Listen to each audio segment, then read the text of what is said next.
कधीच नाही चुकणार तुमचे फेवरेट टीव्ही शो झी5 सोबत, तेही एकदम फ्री. बरं, मला तुम्हाला विचारायचंय अर्जुन, जी व्यक्तिरेखा आहे आज की त्याच्यामध्ये चिडताना टोकाचं चिडणं, बरोबर, प्रत्यक्ष आयुष्यात सुद्धा हा जो स्वभाव आहे तसाच आहे? काहीच संबंध नाही सर. काहीच नाही. नाही, काही संबंध काहीच नाही. काही म्हणजे नाही. इतकं टोकाचं चिडणं नाही. चिडणं तर नाहीच, चिडतच नाही काय, कधी प्रश्नच येत नाही चिडण्याचा एवढा. आणि मला असं वाटतं हे अर्जुन ते गेल्या 7 वर्षामध्ये त्यांनी भोगलं ना तेवढं, तर मला असं वाटतं त्यांनी त्या 7 वर्षामध्ये स्वतःला वेळ देऊन बघितलं असेल. म्हणजे मी तो एक विचार केला होता की आता आपल्याला असं बिहेव करायचं आहे, त्याचं रिझन काय असेल. तर अर्जुनने हे सगळं आप्पीचं वागणं, घरच्यांचं वागणं, मुलाचं स्वतःपासून लांब होणं, हे सगळं ना 7 वर्षामध्ये स्वतः सगळा त्याचा अभ्यास केला असेल. त्यानंतर त्याला असं दिसलंय की नाही यार, ज्यांच्यावर विश्वास ठेवला ती माझी माणसं नाही. आज अर्जुनला नाही आवडत आहे आतून, जेवढ्या आप्पीचा विषय निघतो, चिडचिड करतो, निघून जातोय, तो ते घेऊन वाजवत बसतो होता. त्यावेळी तेच फिलिंग असतं की माझी आप्पी कशी असेल. सो तो वागतोय, दाखवतोय लोकांना, पण तो तसा झाला नाहीये. कारण अर्जुन होता तो अर्जुन म्हणजे शहंशाच होता. खाजगी आयुष्यात स्वतःच्या आप्पी तुम्हाला कुठे मिळाली? तिचं नाव पूजा आहे आणि आम्ही डिग्रीचे क्लासमेट. भोरला, ती नाशिकची आहे मूळची, म्हणजे ठाण्यात असते फॅमिली तिची. आणि भोरला डिग्रीला क्लासमेट आम्ही. रोल नंबर 1 मी आणि रोल नंबर 2 ती. मग आधी कॉलेज पार्टनर, वर्गात दोघेच नव्हतं. त्यावेळी दोघंच होतो असं वाटायचं, बाकी काही दिसायचं बाकी काय. आधी कॉलेज पार्टनर, मग प्रॅक्टिकल पार्टनर, मग लाईफ पार्टनर. अच्छा, झालं. पण कसा आहे त्यांचा स्वभाव? ती खूप गोड आहे, म्हणजे मला खूप सपोर्ट करते.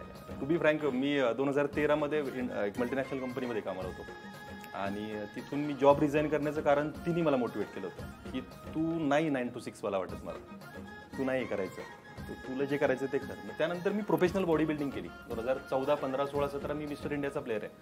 प्रोफेशनल बॉडी बिल्डिंग केली. माझ्या पुण्यामध्ये 3 जिम होत्या स्वतःच्या. अरे वा. लग्न झालं 17ला माझं. 18मध्ये मला ॲक्सिडेंटली एक फिल्म मिळाली जी रिलीज झाली संपूर्ण महाराष्ट्रात आणि काही प्रमाणात चालली वगैरे आहे. त्यानंतर मी ठरवलं की आपण फुल टाईम हे करू शकतो. पण मी लाईफमध्ये कधी थिएटर नाही केलं, म्हणजे ॲक्टिंगचा काही बेसच नाही. हे लोक खूप काम करून आलेले आहेत. म्हणजे मी हावड्यासारखं बघतो या लोकांकडे, ज्यावेळी डिस्कस करतात एकमेकांशी ना, हिने तर खूप थिएटर केलं, हे 20-25 वर्षापासून थिएटर करतात, मकरंद सर म्हणाय सगळे.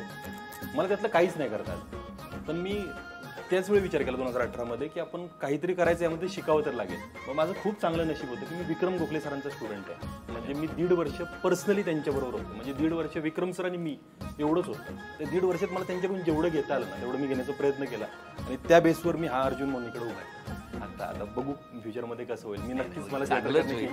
जे तुम्ही करता ते प्रामाणिकपणे केलं की लोकांपर्यंत पोहोचतं. आज 25 वर्ष मी झी मराठी बरोबर काम करतो. या कुटुंबामध्ये मायबाप रसिक प्रेक्षकांनी तथास्तु म्हटलं की मागे म्हणून बघावं लागलं आणि त्या कुटुंबाचे तुम्ही सगळे सदस्य आहात. बरं हो मालक, ज्या जांभई द्या झोपा थोडा वेळ.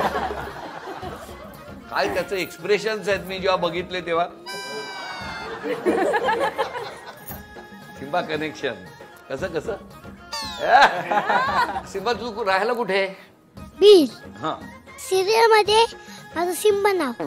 सिरियल मध्ये. आणि घरी? खरं नाव साईराज. अरे वा, साईराज. आणि मा आणि बाबा मला काय म्हणतात? पिल्ल्या. झी5 ॲप डाउनलोड करा आणि पहा सर्व एपिसोड्स एकदम फ्री.